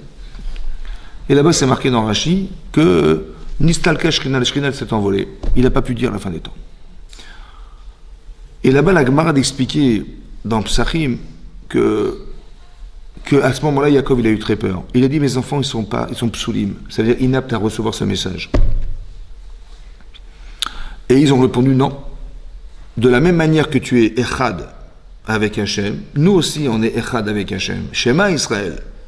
Écoute Israël, en parlant de Yaakov Avinu, Hachem Elokeinu, Hachem Echad. Hashem Elokeinu, Hashem Echad. On est Echad aussi comme toi. Et là, il a répondu, Baruch Shem Kevod Malchuto Laved. Baruch Shem Kevod Malchuto, Baruch, que soit béni, Shem Kevod Malchuto, la gloire de son nom, de sa royauté, Leolam Vaed à jamais. Voilà ce qu'il a dit. Et sur ce, la Gemara d'expliquer que quand les Chachamim, Anshek Knesset Agdola, ils ont voulu écrire la Tfila, ils ont dit, bon, on va introduire le Kriyat Shema dans la Tfila. Oui? Est-ce qu'on va dire Baruch Shem Kevod Malchuto Leolam Vaed ou pas? Shema Israël Hashem Elokeinu Hashem Echad, c'est marqué dans la Torah. Mais Baruch Shem Kevod Malchuto Leolam Vaed, c'est pas marqué dans la Torah. D'un côté, Yaakov il a dit, alors peut-être il faut l'écrire. D'un côté, c'est pas marqué dans la Torah, alors peut-être il faut pas l'écrire. Alors ils ont dit, vous savez ce qu'on va faire? On va l'écrire, mais on va le dire à voix basse. Pourquoi il fallait dire à voix basse? La Gemara a dit les machal. Elle dit voilà, pour vous expliquer ça, la Gemara a dit à quoi ça ressemble. Elle dit c'est comme une jeune princesse qui se promenait dans les couloirs du palais et elle se rapproche de la cuisine. Ouais, là-bas où on faisait les repas du roi. Et elle est en train d'humer les plats. Elle dit ah, ça sent bon, ça sent bon. Et les cuisiniers qui se trouvent dans la cuisine, ils ont dit tiens, elle a envie de goûter les plats. Bon, de la faire entrer dans la cuisine, ça se fait pas. Hein. Alors vous savez quoi? On va lui donner en cachette, pour ne pas lui faire honte, on va lui donner en cachette les plats pour qu'elle goûte les plats. Voilà ce qui est marqué dans le Gemara. Pourquoi on a dit à voix basse? Parce que il y a quelque chose de honteux dans le fait de le dire à voix haute. C'est la princesse, elle ne va pas rentrer dans la cuisine, ça se fait pas. Alors on va discrètement la faire entrer à voix basse. On va la faire entrer discrètement dans la cuisine pour lui faire goûter les plats. Voilà ce qui est marqué. Et ça expliquerait pourquoi on le dit à voix basse et on le dit à voix basse toute l'année. Sauf Kippour. Vous voyez? Alors là-bas, on a une discussion, en fait, il y a une marloquette, il y a une discussion entre Maharal de Prague et le Nefesh HaChaim, qui était le Talmud le Rav de Vologine, le Talmud du Gaon de Vilna. Quel est le sens de cette Gemara? En fait, qu'est-ce qui est le plus important? De dire Hachem Echad, Hachem il est unique, il n'y a rien d'autre que lui. Tout ce que vous voyez, c'est lui, tout ce que nous sommes, c'est lui, tout est lui, tout. Echad, ça veut dire il ne peut pas y avoir deux réalités. Le Rambam m'expliquait pourquoi il peut y avoir qu'un seul Dieu et pas deux. Peut-être qu'ils sont 3-4 là-haut en train de se disputer là. Il dit comment ça fait qu'il n'y en a qu'un? Il dit parce que s'il y a deux, il y a forcément une forme. Il y a une soura. Vous avez vu, là, il y a un verre et il y a une montre. Donc, le verre, il a une forme et la montre, elle a une forme. Donc, si on définit l'espace que prend le verre, s'il prend tout l'espace, donc il est Echad. Or, il dit que s'ils étaient deux, on verrait une forme. Il y aurait quelque chose qui se sépare. Or, il n'y a rien qui se sépare. Donc, c'est forcément un éternel. Parce que si ce n'est pas éternel, il y a forcément autre chose. Vous avez compris? Donc, il explique dans Rambam, il dit que Echad, unique, il n'y a rien d'autre que lui. Ou de dire non, qu'il est le roi du monde, le roi de la planète Terre. Qu'est-ce qui est plus valorisant pour Hachem? De dire qu'il est Echad, il est unique, il est tout en fait. Ou de dire qu'il est Melech HaOlam, il est le roi du monde, le roi de la planète Terre, le roi des habitants de la Terre. Alors là-bas, le Nefesh HaChaim, il dit évidemment, c'est de dire qu'il est Echad. Pourquoi? Parce que nous, on est obligé de dire à Hachem, tu es Melech HaOlam. Mais qu'est-ce que c'est que le Olam pour Dieu? Vous avez la planète Terre, qui est l'essentiel de l'univers. Mais qu'est-ce que c'est que la Terre dans l'univers? Et qu'est-ce que c'est que l'univers par rapport à Hachem qui est infini? C'est rien. Et nous, on fait des avérotes, on fait des bêtises. Donc, de lui dire qu'il est Melech HaOlam, je suis obligé. Mais est-ce que je vais lui dire à lui? Ah, ça se fait pas, c'est honteux de dire. Dieu, il est le roi de la poussière. Ouais. Il est le roi des fourmis. Ça se fait pas. Alors j'ai honte de le dire. Alors je vais le dire à voix basse. Parce que c'est honteux de le rappeler qu'il est le Melech HaOlam. Moi, je suis obligé de reconnaître. Mais je ne peux pas lui avouer et de louer Hachem en disant tu es le Melech HaOlam. Mais l'air de quoi? C'est tellement honteux de le dire pour lui que je préfère le dire à voix basse. Comme ça, il explique l'explication de la Gemara, que ça ne se fait pas de faire entrer la fille du roi, la princesse dans la cuisine, ça se fait pas. Vous comprenez? La honte, c'est de rappeler qu'Hachem, il est Melech HaOlam, mais c'est honteux. Toi, tu es obligé de le reconnaître. Mais est-ce que ça se fait de lui dire? Non. Alors il va me dire à voix basse. Que pour toi, tu dis pour toi. Comme ça, il a compris le Nefesh HaChaim. Le Maharal de Prague, il explique l'inverse. Il dit que Hachem Echad. Mais vous avez vu qu'en général, les gens qui sont des gens spéciaux, plus ils sont spéciaux, moins il se mêle aux gens qui sont un peu communs aux autres. Ça va? Par exemple, vous allez jamais voir, je sais pas moi, un président de la République ou un grand ministre qui va venir qui va venir sous les ponts de Paris pour vérifier si les clochards ils mangent bien à leur faim tous les jours. Hein? Bon, on va déléguer un ministre qui va déléguer une association qui va déléguer. Qu'est-ce que le type il va venir tout seul pour voir? On va faire les restos du cœur. Voilà. Mais jamais le président de la République il va aller vérifier si les pauvres ils mangent bien à leur faim tous les jours. Ça n'existe pas ça. Vous savez la grandeur d'Hachem, c'est quoi la grandeur d'Hachem? C'est pas d'être Echad. C'est d'être capable de se rabaisser jusqu'au point d'aller s'occuper de nos petites erreurs. Des petites fourmis. Vous avez compris? C'est ça sa grandeur. C'est Baruch Shem Kevod Machodol Lamed. Et c'est tellement incompréhensible, dit le Maharal de Prague, c'est pour ça qu'on dit à voix basse. J'ai honte de dire que j'ai compris. Comment quelqu'un d'aussi géant, il peut descendre si bas. Si bas. C'est-à-dire on fait des erreurs, au lieu d'être vexé qu'on ait trahi Hachem, ouais, il dit non mais comment ils vont faire tes chouvas, je vais m'arranger, je vais envoyer quelqu'un, Il se préoccupe de nos erreurs, de nos petites bêtises, de notre bassesse. Mais qui c'est qui s'occupe de ça? De tout en haut, là-haut, il s'occupe de tout ça? C'est pas possible. D'où il a trouvé cette élasticité-là? D'être tout en haut et tout en bas. Ben c'est ça sa grandeur. C'est pas d'être Echad, c'est d'être capable de ne pas être victime de son Echad. Comme ça il explique le Maharal de Prague. Et donc Baruch Shem Kevod Machodol Lamed, on le dit à voix basse. Pourquoi? Parce que c'est tellement incompréhensible. J'ai honte de dire oui, bien sûr, j'ai compris que c'est vrai. Comment tu peux comprendre que l'immensité que représente Hachem, elle peut s'occuper de nous? C'est tellement incompréhensible. Et c'est honteux de penser que tu crois que tu comprends, que je vais dire à voix basse. C'est ça l'explication que le Gemara dit. Quand dit la princesse, elle ne va pas rentrer dans la cuisine, ça ne se fait pas. C'est pour ça qu'après le Maharal, on peut comprendre pourquoi à Kippour, on le dit à voix haute. Parce que là, on peut comprendre qu'il puisse s'occuper de nous. Il peut descendre jusqu'à nous parce qu'on a un certain niveau, on va dire. Mais le reste de l'année, on fait des erreurs, on fait des tirards. Donc c'est ça. De regarder, essayer de comprendre la grandeur d'âme de qu'est-ce que représente Hachem. Un petit peu comme c'est marqué dans la parasha de Shemot, c'est marqué là-bas. Hein. Vaïgdal Moshe. Vaïgdal Moshe. Moshe a grandi dans le royaume de Pharaon. Il a rendu dans le royaume de Pharaon, Rachid lui dit qu'il a pris un poste important. Et là-bas, c'est marqué Vayetze Lechav, il est sorti vers ses frères, Vayerotam Besivlotam, il a vu dans le labeur. Rachid nous dit là-bas, il a mis ses yeux, il a mis son cœur, Liot Metzerahem, pour être en souffrance. Il a dit, je vais souffrir avec eux, il s'est mortifié complètement pour arriver à se sentir complice de la souffrance de ses frères. Il est descendu là-bas. Mais j'ai pas compris. Toi, t'es ministre, t'es le prince d'Égypte, et tu descends voir les ouvriers qui sont en train de... Et tu te mets en souffrance, tu mets les vêtements des ouvriers, qu'est-ce qui t'arrive? Mais d'où tu trouves cette force-là, d'être tout en haut et tout en bas? En fait, c'est ça. Il est comme Hachem. Élastique. Vous avez compris? Il n'est pas victime de son Echad. C'est comme si que le type, il est PDG de la boîte, et puis il voit une femme de ménage en laver par terre, il dit madame, écoutez, donnez-moi votre balai, votre serpillière, je vais balayer. Non, mais franchement, mais c'est pas ton rôle. Vous avez compris? Il est impliqué dans la difficulté des autres. Il utilise son pouvoir non pas dans l'intérêt de soi, mais de qu'est-ce qu'il peut faire avec. Voilà. Qu'est-ce que je peux faire avec? Ben c'est ça Hachem. Hachem Echad. Mais d'à côté, Melech Haolam. Comment Hachem, il peut tout là-haut et tout en bas? Mais c'est ça sa grandeur d'âme. Mais c'est là qu'on voit qu'il nous aime. Quelqu'un qui a été trahi par quelqu'un comme ça, nous, on a des yeux pour voir, on a une bouche pour parler, on a des oreilles pour entendre, on a une intelligence. Et qu'est-ce qu'on peut faire avec? On peut faire des erreurs, des bêtises avec, des avérotes. On trahit Hachem. Mais comment c'est possible qu'il ait pu nous supporter? Mais regardez l'amour qu'il a derrière. Il dit, mais elle va faire tes chouvas, il va s'arranger, il va faire tes chouvas. Il a organisé chaque année qu'on est Kippour parce qu'il espère qu'on va changer l'année prochaine, donc on va prendre sur soi de ne plus rester au même niveau. Vous avez compris? Mais ça, c'est une preuve d'amour incroyable.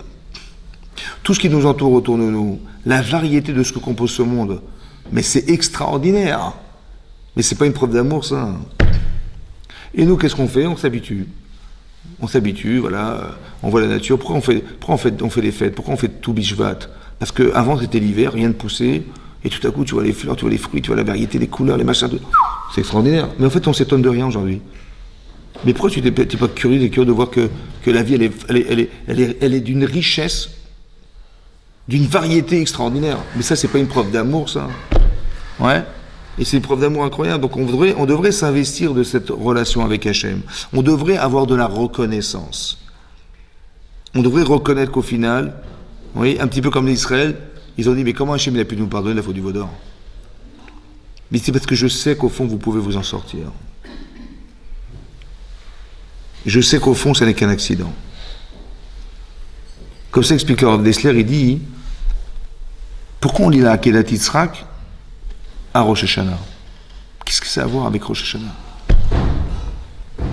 La Akedat Yitzhak avec Rosh Hashanah? Oui. Il dit, ouais, le chauffard, quel rapport? La Akedat Yitzhak. Alors il explique comme ça. En fait, Avraham Avinu, on lui a demandé quelque chose inhumain. Inhumain. C'est inhumain ce qu'on lui demande. Il a attendu l'âge de 100 ans pour avoir un enfant. Il a eu cet enfant. Au bout de... après, il a pensé que grâce à cet enfant, il va construire le clan d'Israël. Ouais, voilà, de lui, l'unique enfant qu'il a, il n'a pas eu d'autre. C'est l'enfant qu'Hachem a choisi, puisqu'il dit, Yitzhak Rel Raza. Toi, ta descendance dépassera par Yitzhak. Donc il dit, bah c'est lui, mon enfant unique, c'est lui. Et 37 ans plus tard, j'ai dit, écoute, prends cet enfant, sacrifie-le en holocauste. Bah sacrifice d'enfant, bah, c'est tout ce qu'il a évité de faire toute sa vie. Il a dit aux gens, mais arrêtez de faire des sacrifices d'enfants. On dit, oui, mais on a fait, Dieu n'est pas content. Donc je lui donne la chose la plus précieuse que j'ai, je donne mes enfants. Je dis, mais vous êtes malade. Vous avez des problèmes, alors votre enfant, il va mourir parce que vous avez des problèmes. Et donc il va éviter ce qu'on fasse des sacrifices. Et Hachem, il dit, prends ton fils, sacrifie-le. Prends ton fils, sacrifie-le. À part c'est l'unique enfant que tu as. L'unique enfant, mais je crois, ouais, mais tu m'as promis que j'aurais une grande descendance. Donc unique, ça veut dire que j'en aurai pas d'autres. Unique. Yechidecha, unique. Donc, mais comment c'est possible que je tue cet enfant en sacrifice et que j'ai une descendance que tu m'as promis d'avoir? C'est impossible. À part ça, est-ce qu'on a le droit de tuer les gens? Non. Donc en sacrifiant cet enfant, je tue un enfant, mais c'est marqué dans les 7 lois noachiques, on ne peut pas tuer les gens. Tout est incohérent. L'enfant que tu aimes, c'est cruel. Incohérent. Incohérent. Mais alors, n'importe qui au monde aurait dit, écoutez, c'est trop dur, je suis désolé, je ne peux pas. C'est ce qu'explique le Midrash. À chaque fois, le Yitzhak arrive à lui dire, mais non, je crois que tu n'as rien compris, Abraham, tu vas quand même pas tuer ton fils, que tu aimes. Tu vas pas sacrifier en cause alors que Hachem t'a promis une grande descendance. Tout est incohérent. Mais c'est ça la bataille du Yetzer. C'est quoi la bataille? C'est de dire, entre ce que je conçois et ce que Hachem me demande, il y a un tel fossé que je ne peux pas accepter, c'est impossible. Donc je ne peux pas, c'est trop dur, je suis désolé, j'arrive pas. Vous savez ce qu'il a dit à Abraham? Il a dit, écoute, si tu as raison, c'est qu'il a eu tort. Or Hachem n'a pas eu tort. J'ai dit, mais j'ai pas compris. Tu as raison, je n'ai rien compris. Mais de ne pas comprendre, ça ne veut pas dire que c'est faux. Ça veut dire qu'il y a une logique qui me dépasse et que j'accepte. C'est peut-être pour ça qu'on nous demande de mettre des tefilines. Vous savez pourquoi? Parce que est-ce que tu vas accepter de faire quelque chose qui est au-delà de ta conscience, de ta connaissance, de ta compréhension? Parce que tu vas quand même pas prétendre un jour de dire je sais ce que c'est qu'Hachem. Ouais, comme les gens ils disent, il y a eu la Shoah, donc Dieu n'existe pas. Je dis parce que tu penses que c'est pas cohérent, donc c'est Dieu n'existe pas. Mais il faut pouvoir avoir l'audace de dire que tu comprends Dieu pour dire que ça n'existe pas. Ou que c'est pas logique. Vous savez ce que fait Hachem? Il nous fait demander de faire des chokim, des lois irrationnelles. Pourquoi? Parce que Hachem, il existe au-delà de ta conscience. Que ta émouna, elle va démarrer lorsque ta logique s'arrêtera. Parce que si c'est logique, je ne sais pas si je le fais parce que c'est Dieu qui me l'a demandé ou parce que c'est normal. Ou parce que c'est cohérent, parce que c'est logique. Non. Il faut que tu le fasses parce que c'est Hachem. C'est très compliqué quand c'est logique de le faire pour lui. Alors que moi, je le fais pour moi. Et je dis, je tue pas parce que c'est socialement impossible, parce que humainement, ça se fait pas. Mais non, c'est une mitzvah de ne pas tuer les gens. Ah d'accord. Mais comment tu vas le faire? Comment tu vas réussir à le faire parce que c'est une mitzvah? Non, je le fais parce que pour moi, c'est logique qu'on tue pas les gens. Mais c'est pas ça la mitzvah. C'est pas ce que tu conçois. Alors qu'est-ce que fait Hachem? Il dit, mets tes tefilines. Parce que j'existerai jamais autant dans ce que tu sauras jamais de moi, de ce que tu sais de moi. Parce que un jour tu vas partir à 120 ans, qu'est-ce que tu vas retrouver? Tu vas trouver ce que tu sais d'Hachem. Mais qu'est-ce que tu crois que tu sais d'Hachem dans la limite de ta compréhension intellectuelle? Mais c'est une poussière dans la... Alors comment tu vas retrouver Hachem? Alors fais des chukim, accepte ce que tu ne comprends pas. Hachem, il t'a dit, laisse-moi exister pour toi, à la limite de ce que tu ne comprends pas. Parce que l'éventail de mon existence chez toi, elle va être beaucoup plus large. C'est pour ça qu'Hachem, il a demandé quelque chose d'incohérent à Avraham Avinu. Pour le faire exister complètement chez Avraham Avinu. Donc Avraham, il dit à son Sarah, écoute, j'ai rien compris. Mais il a sûrement raison. Et c'est sûr qu'il a raison. Alors laisse-moi devenir cet homme. Maintenant, Avraham Avinu, il a réussi à être cet homme. Et nous, on arrive à Kippour, on dit à Hachem, écoutez, j'ai raté l'examen, voilà, et j'ai eu 4 sur 20, excusez-moi, voilà, j'ai très bien compris, écoutez, j'ai fait teshuva, je regrette, voilà, j'ai pas bien travaillé, j'étais pas sérieux, j'ai pas révisé, j'ai pas fait, voilà. Mais bon, voilà, excusez-moi, je vais voir l'examinateur à la fin de l'examen, j'ai dit, écoutez, j'ai eu 4 sur 20, mais écoutez, j'ai fait teshuva, j'ai très bien compris, écoutez, je me suis moqué du prof, j'ai jamais fait mes devoirs, j'ai jamais compris ce qu'il a dit, et j'ai jamais demandé à qui que ce soit, machin, j'ai jamais révisé, j'ai pas non plus pris au sérieux les matières, etc. Mais bon, j'ai fait teshuva, vous, je promets, je regrette, j'ai honte de moi, vraiment c'est honteux, et je prends ça moi de plus recommencer. Bon, l'examinateur il dit, oui, il n'y a pas de problème, vous passez en classe supérieure. Il me laisse passer ou pas? Hein? Mais c'est sûr que non. Et nous, on a l'audace de venir voir Hachem et de dire, écoutez, j'ai raté, j'ai fait Kippour, voilà, j'ai raté, laissez-moi vivre, laissez-moi. Mais de quel droit tu peux demander un truc pareil? T'as raté l'examen, si tu l'as réussi, tu vas pas dire, on va recommencer l'année. Ah non, non, non, j'ai réussi l'examen, laissez-moi passer. Mais quand tu l'as raté, tu dois assumer que tu l'as raté. Comment tu oses demander pardon? Comment tu oses demander pardon? Alors il explique, le Rav Dessler, il est comme ça. Vous savez pourquoi je peux demander pardon? Parce qu'on descend d'Abraham. On descend d'Avraham Avinu. Est-ce qu'Avraham, il a réussi de façon catégorique à dire non à son Yetzirah? Ben oui. Alors nous aussi, on est capable. Et si on n'a pas été capable, c'est un accident. Alors je peux demander à Hachem de me pardonner parce que c'était accidentel. Vous avez compris? Si on a fait des erreurs, c'est parce qu'on demande à Hachem, laisse-moi le temps d'arriver à me parfaire. Je veux devenir une tzadikette. Je veux devenir un tzadik. Laisse-moi faire tes chouvas. Laisse-moi rentrer dans le monde que tu penses être le meilleur. Ben, sortir de Kippour pour rentrer dans la soukha, c'est de rentrer dans le monde où se trouve Hachem. Le srach. Vous avez compris? Tu as l'ombre d'Hachem en permanence. Ishiviti Hachem Nenegdi Tamid. Il faut que la fête de Sukkot, elle ne va pas durer 7 jours. Elle va durer 1 an. Pourquoi? Parce que maintenant que tu es rentré dans la soukha complètement, tu as mangé les Shem Mitzvah, tu as bu les Shem Mitzvah, tu as dormi les Shem Mitzvah. Eh bien, tu peux très bien faire ça toute ta vie, non? Au lieu de croire qu'il faut manger, pour vivre, peut-être que tu peux comprendre que quand tu manges, tu dis une bracha avant. Non? Quand tu manges, tu remercies Hachem, tu as bien mangé, tu remercies Hachem, tu travailles, mais ton travail, il a forcément un sens spirituel. Puisque tu vas nourrir ta femme, tes enfants, tu vas permettre de se loger quelque part. Ce sont des mitzvot permanentes. Pourquoi tu le vis comme quelque chose que tu es obligé de payer? Tu dis à la fin du mois, il faut payer mon loyer, il faut payer la scolarité, il faut payer les machins, il faut payer. Donc je travaille pour payer. Mais non, tu ne travailles pas pour payer des dettes. Tu travailles parce que chaque chose que tu dois faire, ce sont des mitzvot. Évidemment que c'est une mitzvah d'entretenir sa famille. Évidemment que c'est une mitzvah d'apprendre la Torah à ses enfants. Évidemment que c'est une mitzvah d'enseigner un métier à ses enfants, évidemment. Mais qui va le faire? Ben moi j'ai pas le temps et j'ai pas forcément les compétences. Et ben j'ai trouvé quelqu'un, professeur à l'école, qui le fait pour moi. Mais donc il fait ta mitzvah. Donc c'est une mitzvah. Pourquoi tu réfléchis? Non, je dois payer la fin de la... Non, chaque chose que tu fais, tu fais. Mais d'où j'ai appris à faire les shem mitzvah? Ben, j'ai appris la soukha. Quand je rentre dans la soukha, je mange les shem mitzvah de soukha, les chefs à soukha. Quand je dors dans la soukha, ben, je fais les mitzvah de soukha. Et ça veut dire qu'on peut faire des choses qui sont naturelles et qui sont des mitzvot. Tu peux dormir les shem mitzvah.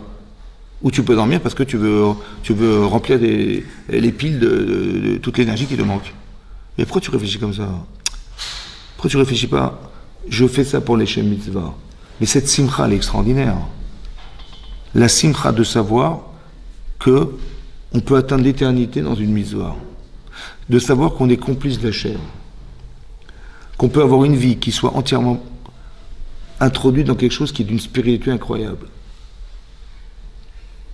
Vous savez pourquoi le peuple juif existe aujourd'hui? Et pourquoi on est indestructible?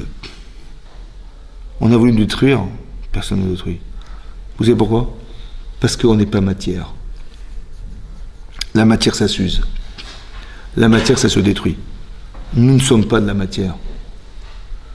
On est né du miracle. Ces femmes, elles ont été Moseret Nefesh pour Hachem. Elles ont donné leur vie pour lui. Alors elles ont engendré quelque chose qui est éternel. Vous avez compris? C'est-à-dire que plus vous vous engagez à vous lier à Kadosh Baruch Hu, et moins l'écart qui existe entre nous, qui est en fait le corps, c'est le corps humain qui en fait nous sépare d'Hachem. Donc si tu laisses une place importante à ton corps, c'est-à-dire à toutes les tendances, ça peut être des tendances qui soient même intéressantes à vivre, mais qui sont malheureusement destructrices parce que on voit aujourd'hui par tous les réseaux sociaux, tout ce qu'on voit, en fait, on se demande comment nos enfants ils vont se sortir de là parce que le téléphone, ça fait partie de leur vie, mais c'est incroyable. Le gosse, il a 13 ans, cadeau de bar mitzvah, il va un iPhone 14. Mais comment tu vas te sortir? Avant, les tsara, il était dehors, ouais, donc on se protégeait, maintenant il est dans la poche.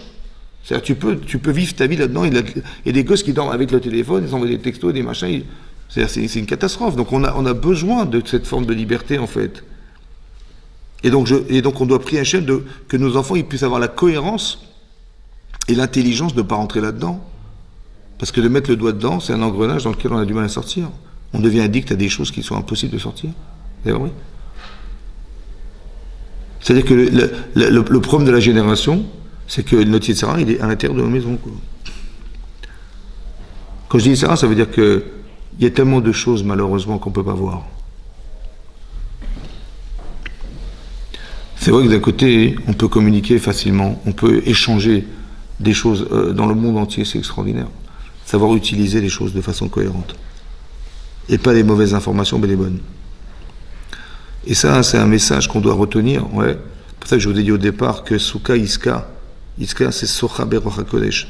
Ça veut dire que dès l'instant où on est lié avec HaKadosh Baruch Hu, de façon profonde, il n'y a plus forcément d'écran entre nous et lui. L'écran, c'est ce corps. C'est peut-être pour ça que Yaakov, il est parti à Sukkot.